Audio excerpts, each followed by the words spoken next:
Los policlínicos no están estandarizados y los programas de atención a personas trans no están reconocidos por el Estado. ¿Qué significa eso? Que no tienen ni un solo peso de presupuesto. Estamos en un déficit tanto del Ministerio de Salud como de FONASA. No todos los hospitales tienen la prestación de operaciones de readecuación genital, por ejemplo, porque no tienen el equipo para poder hacerla. Yo diría que es hasta prohibitivo y hay muchas personas que se endeudan o que tienen que buscar distintas maneras para poder cubrir la operación. Muchas personas trans que por no lograr también esta transición aumentan sus tasas de posibilidad de suicidio. Soy de esas personas que sí piensan suicidarse. Es un problema social que hoy día, por ejemplo, en Chile no nos estamos abordando. Las hormonas se las consiguen de otros programas y hay directores que han acomodado presupuestos internos, pero presupuestos estatales no hay. Al año me gastaba entre 1.600.000 y 1.700.000 solo en hormonas. Y eso hace que tú estés más en el mercado negro con siliconas industriales, el mal uso de hormonas, el exceso de uso de hormonas. Hay una intención de las autoridades, pero es difícil llevarla a cabo dado las circunstancias que hemos tenido en los últimos 2 años sobre todo. Si son programas y no están reconocidos, no pueden funcionar en red. Al no existir, pasa que uno tiene que escribir otra cosa. Y me indicaron que tenía que mentir con mi dirección. Movemos la ilegalidad tratando de estar en la legalidad. La ley de identidad de género sigue con un montón de reparos por parte de las organizaciones trans. Existe muy poca voluntad política para poder movilizar esa ley a algo que responda a las reales necesidades que tiene la población trans en Chile.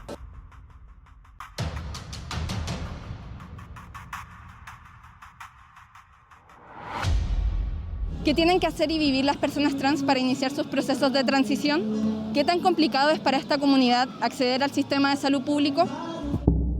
Nos toca hacer una realidad que se invisibiliza, que la gente no entiende o no conoce o no ha tenido registro, por lo menos hace 20 años atrás, de experiencias públicas documentadas correctamente de la existencia de personas trans.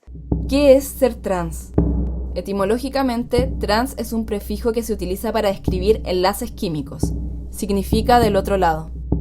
El término fue adoptado por la cultura LGBTIQ+, para referirse a las personas que no se sienten identificadas con el género que se les asignó al nacer. Dentro de las identidades trans existen 2 categorías. Por una parte están las personas transbinarias, es decir, hombre o mujer trans. Y por la otra están las personas trans no binarias, que son las que no se identifican exclusivamente como hombre o como mujer.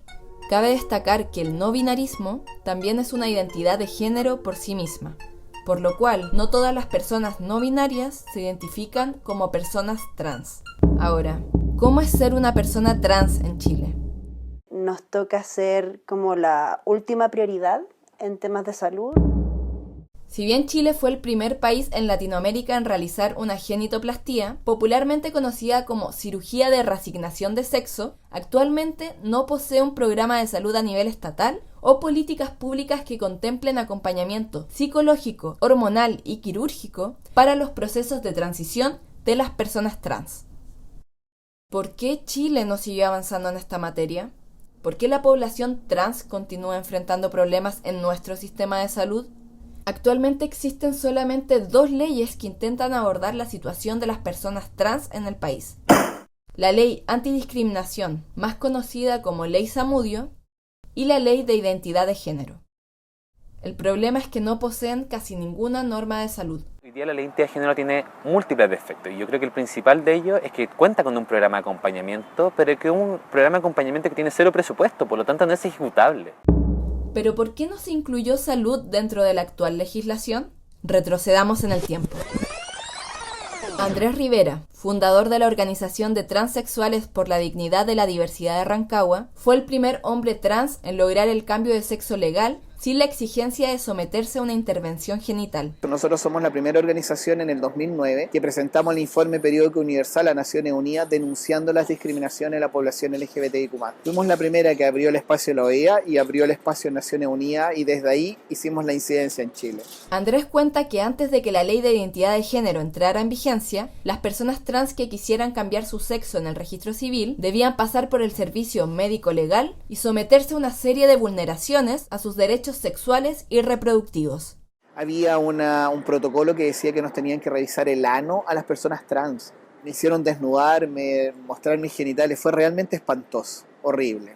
Estaba ese protocolo y además había otra exigencia, que uno tenía que operarse y ser infértil. Y yo me operé. Lamentablemente me hice la esterectomía, algo de lo que me arrepiento. A mí me hubiese encantado estar embarazado. Siempre me he quedado con esa sensación de algo inconcluso en mi vida. Hoy esto no ocurre porque poseen respaldo legislativo. Sin embargo, especialistas afirman que además del cambio registral, la ley de identidad de género pudo haber incorporado ítems de salud dentro de sus cláusulas. Pero no pasó. Antes de votar la ley, estuve como invitado y pude exponer desde el punto de vista médico el tema. ¿Cuál fue el problema? Que si introducíamos que el Estado debía asumir la cobertura de esto, o se empezaba a luchar contra la ISAPRES para que fuera el sector privado el que lo cubriera, no había ley. Andrés también estuvo presente en los procesos de tramitación junto a la abogada Jimena Guché, quien estuvo a cargo de redactar la ley. Los policlínicos no están estandarizados y los programas de atención a personas trans no están reconocidos por el Estado. ¿Qué significa eso? Que no tienen ni un solo peso de presupuesto. Las hormonas se las consiguen de otros programas y hay directores que han acomodado presupuestos internos, pero presupuestos estatales no hay. La única razón es que nuestros legisladores y legisladoras quisieron una solución administrativa para nosotros y no quisieron una solución humana. Lo que ellos buscaron fue, dejémoslos tranquilos con el cambio legal, pero no nos metamos en nada más. No todas las regiones o no todas las zonas de Chile tienen un policlínico de identidad de género. En general pasa, y sobre todo ahora que no existe una coordinación central, que queda mucho el arbitrio de lo que tenga en tu zona. Puede tener una prestación como puede tener 5 prestaciones mucho mejores. Esto se condice con lo que declara Andrés sobre los policlínicos de identidad de género, que hasta ahora funcionan gracias a la voluntad de algunos hospitales y personal médico, en un intento de cubrir las demandas y necesidades de salud de la población trans. Se conversa con las jefaturas directas y la jefatura directa permite ceder horas de atención. En mi caso, que yo trabajo en el programa de adolescencia en el hospital, un par de las horas de adolescencia se destinaban al programa de identidad de género. La terapeuta ocupacional lo mismo, la trabajadora social igual, la psiquiatra infantil igual. Entonces teníamos 2 horas de un profesional, 3 de otro, 4 de otro y así. Esto nos lleva a varios problemas. La utilización política de estos programas de salud, porque el gobierno no da recursos, pero sí le responde a Naciones Unidas, por ejemplo, frente a ¿qué ha hecho usted para la incorporación de personas trans? No, nosotros tenemos programas de salud en diferentes hospitales de la región. El Colegio Médico nos facilitó el último catastro que realizaron sobre estos centros y sus prestaciones. Actualmente Chile cuenta con un total de 17 policlínicos de identidad de género. 3 ubicados en el norte, 1 en el centro, 5 en la región metropolitana y 8 en el sur. Pero, ¿son suficientes? Para entender más, fuimos a conocer uno de los policlínicos más icónicos de Santiago, el Hospital San Borja Arriarán, lugar donde en 1973 se llevó a cabo la primera genitoplastía a una mujer trans en Latinoamérica. Ella fue Marcia Torres Mostajo. Por años se desempeñó como estilista y vedette, marcando un hito en la cultura trans. Pedro Lemebel la declaró como la hija ilustre del atrevimiento. Falleció en 2011 a causa de un accidente cardiovascular, pero su legado se mantiene hasta el día de hoy, ya que rompió tabúes y ayudó a visibilizar una realidad que en esos años era desconocida. Rafael Ríos comenzó a trabajar como endocrinólogo bajo los conocimientos y guía del doctor Enzo Devoto. Hoy es uno de los especialistas más antiguos del Policlínico de Identidad de Género. La disponibilidad de horas es limitada porque siempre es más la demanda que la oferta, porque son horas asignadas a endocrino en general, no son horas para pacientes trans en particular, sino que dentro de las horas del servicio de endocrinología nosotros los atendemos. Es el gran problema el apoyo diagnóstico. Nosotros lo que hacemos es hacer los tratamientos hormonales, pero no hacemos los diagnósticos ni los apoyos psiquiátricos ni psicológicos. En general, la disponibilidad de horas de atención son aceptables, pero por supuesto nunca es suficiente en términos de que la demanda siempre es mayor. Actualmente el Hospital San Borja Arriarán atiende a 170 pacientes en su programa.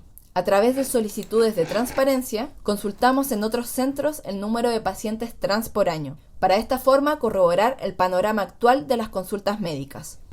En el Policlínico del Hospital San Juan de Dios, el 2016 comenzó atendiendo 16 pacientes, mientras que en 2021 aumentaron a 79. El Hospital El Pino no ha experimentado mayores variaciones, alcanzando una media de 23 pacientes por año. Y el Hospital Barros Lucos no posee desglose anual, pero nos indicó que ha atendido un total de 130 pacientes trans entre 2018 a 2021. También investigamos si estos policlínicos efectivamente no cuentan con financiamiento estatal, y absolutamente todos los centros consultados validaron esta información.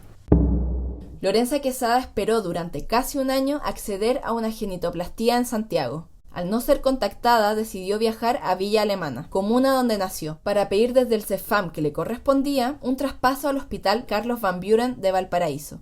Sin embargo, la respuesta no fue la esperada. El Hospital Van Buren solamente recibe gente de la comuna de Valparaíso y de la comuna de San Antonio. Por tanto, me rechazaron y me indicaron que tenía que mentir con mi dirección. No todos los hospitales tienen la prestación de operaciones de readecuación genital, por ejemplo, porque no tienen el equipo para poder hacerla. Si son programas y no están reconocidos, no pueden funcionar en red. Ya perdí el número de la gente que vive en mi departamento. 40 personas más o menos. Siempre estamos prestando direcciones. Nos movemos en la ilegalidad tratando de estar en la legalidad. Fue por esto que Lorenza, con la ayuda de independientes, colectivos y gremios médicos, comenzó a articular a principios de este año el bloque Salud Trans para Chile. Octubre, mes de agitación, tiene como objetivo incorporar a la salud trans para Chile dentro de las 100 primeras medidas del próximo gobierno. El acceso libre y universal a todos los policlínicos del país es una de las metas de la organización. Sin embargo, otro de los principales impedimentos radica en que las prestaciones de salud no poseen códigos definidos. Ese es un problema que sí podríamos avanzar y yo creo que ahí estamos en un déficit tanto del Ministerio de Salud como de FONASA. Hay algunos intentos de codificación, pero una vez que eso estuviese codificado y valorizado, podría ser un avance que no necesariamente pasa por tener más o menos recursos. Contextualizando, en 2013 el Ministerio, en un trabajo conjunto con el Móvil, oficializó que los procesos médicos de readecuación corporal debían ser costeados por FONASA. El organismo público nos facilitó la lista de 65 prestaciones disponibles para procesos de transición, donde se puede acceder a aranceles en modalidad libre elección e institucional. Verónica Veloz, jefa del Departamento de Productos de FONASA, nos indicó que en la modalidad institucional se financia el 100% de la actividad de un establecimiento de salud, mientras que en el caso de la modalidad libre elección no existen canastas que respondan a la readecuación corporal. Esto significa que los beneficiarios deben acceder a las atenciones prestación por prestación. Cada cierto tiempo igual se amplían los códigos, pero generalmente no existe todavía una temática asociada a la comunidad trans. Al no existir, pasa que uno tiene que escribir otra cosa.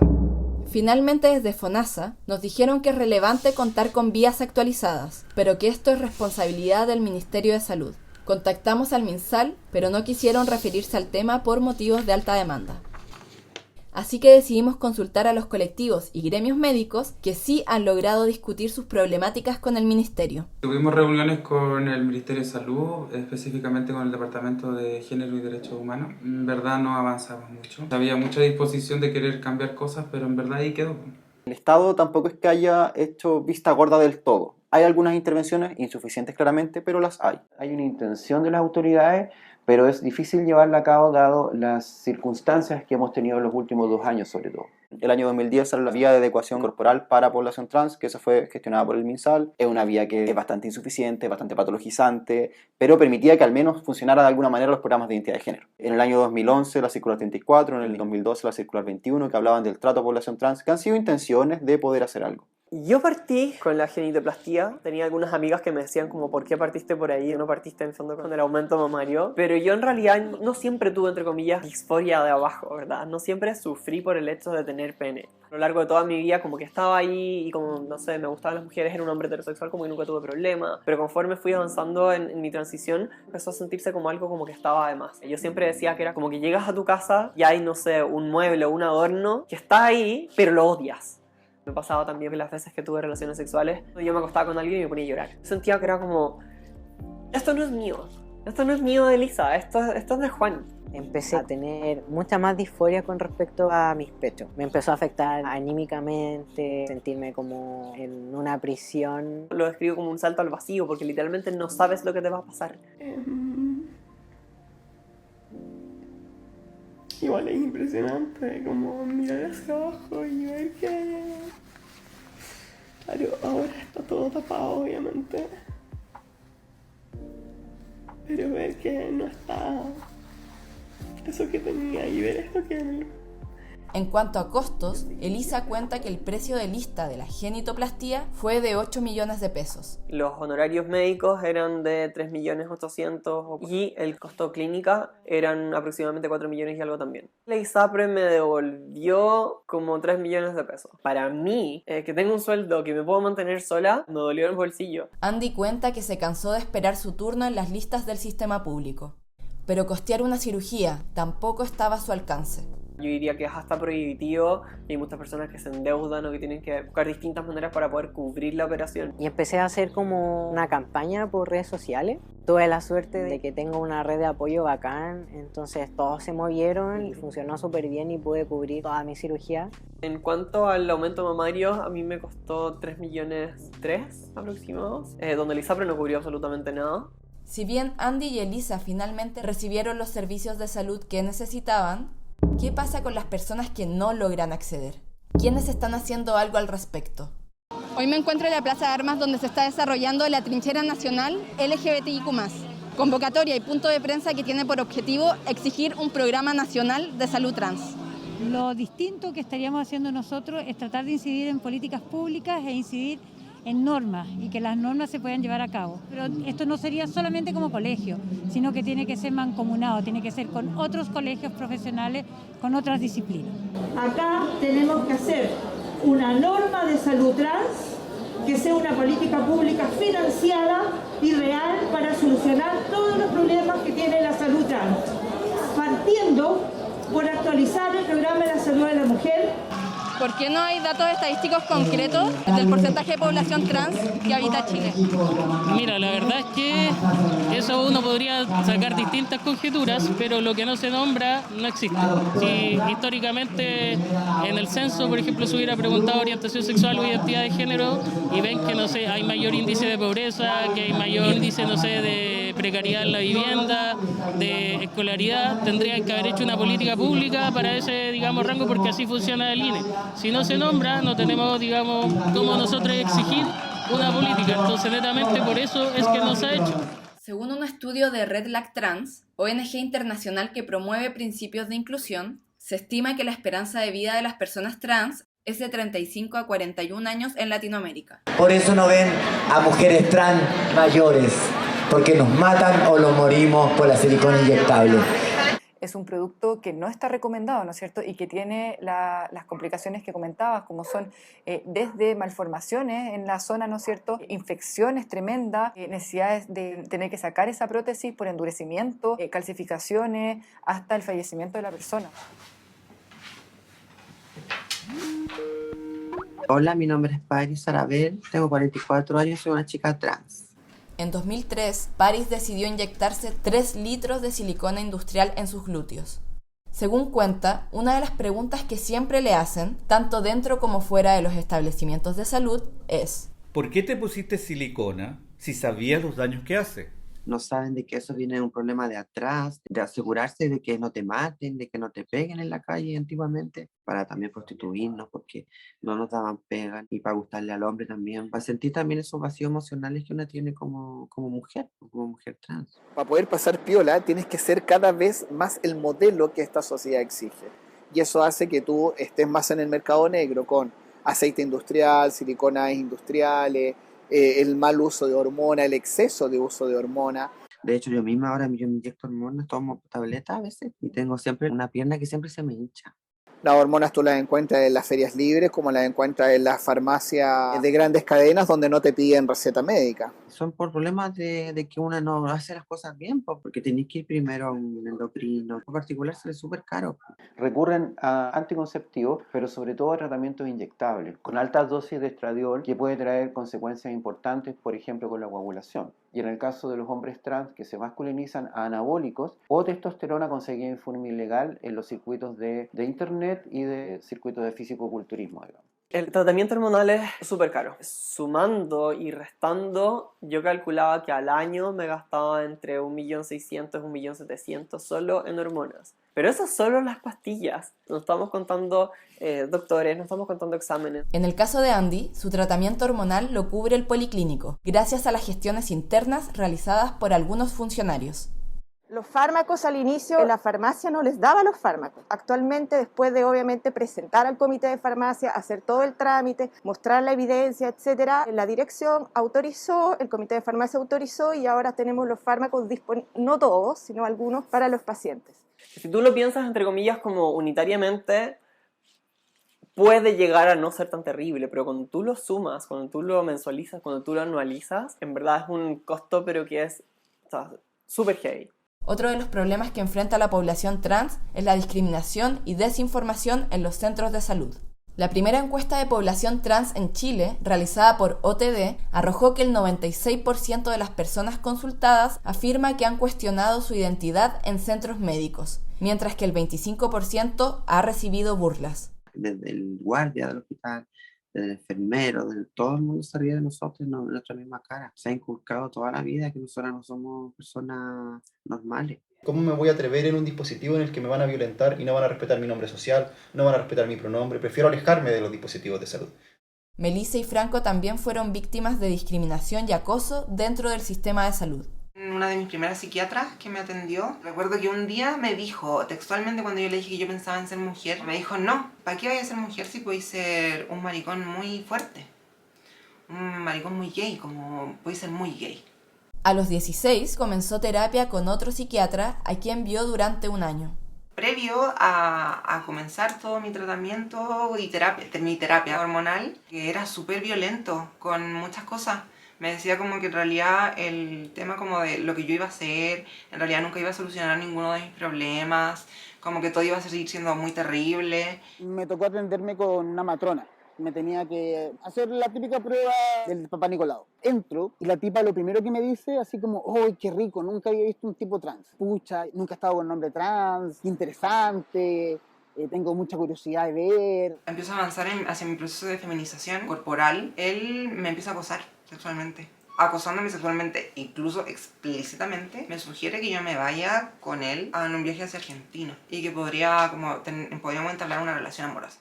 En 2017, la encuesta T, también de OTD, arrojó que un 56% de las personas trans han querido suicidarse y el 57% lo intentó antes de los 15 años. Soy de esas personas que sí pensó en suicidarse y lo he hablado bastante con amigues y me doy cuenta que es algo súper real y que quizás esa cifra es mucho más alta. En 4 años el panorama no ha cambiado mucho.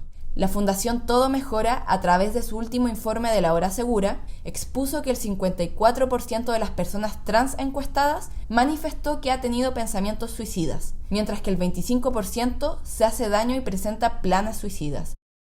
Finalmente no es solo un número, son muchas voces de adolescentes trans que llegan como con una conmoción tan alta que dicen como no quiero vivir más, es terrible. No todas las personas trans sufren disforia de género, que es la sensación de incomodidad o angustia respecto a su corporalidad. Sin embargo, quienes la viven pueden ver afectada su salud mental. Hay muchas personas trans que por no lograr también esta transición aumentan sus tasas de posibilidad de suicidio. Lo intenté 3 veces en mi vida. Solamente una vez en esa vez post-tránsito respetaron mi identidad de género porque ya estaba todo cambiado.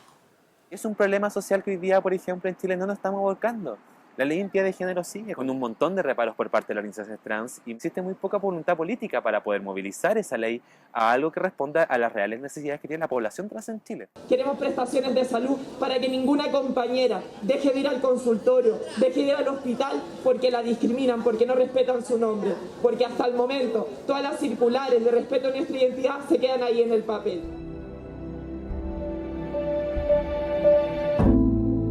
Nosotros también somos personas que somos parte de la cultura de Chile. También nos enfermamos, también tenemos sentimientos, también somos inteligentes, amamos, podemos ayudar, somos útiles a la sociedad. Entonces, de partir por ahí, de que si hacen un juramento para salvar vidas, para lo que sea, también nosotras lo merecemos. Hoy existe una alianza entre colectivos y trabajadores de la salud interesados en lograr políticas públicas para las diversidades trans. Esperan que esto se vea reflejado en la elaboración de un programa de salud nacional que vele y colabore con la incorporación de una comunidad que por años ha vivido segregada del resto de la población chilena. Ya es hora de responder la demanda. Salud trans para Chile.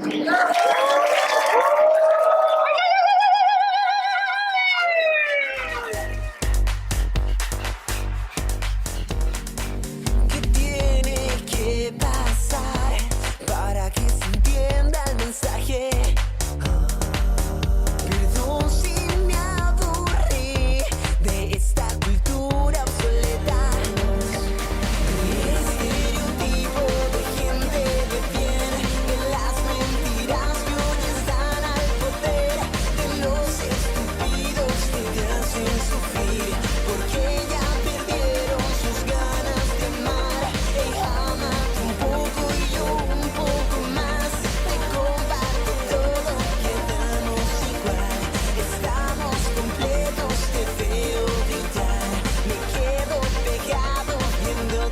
bailar.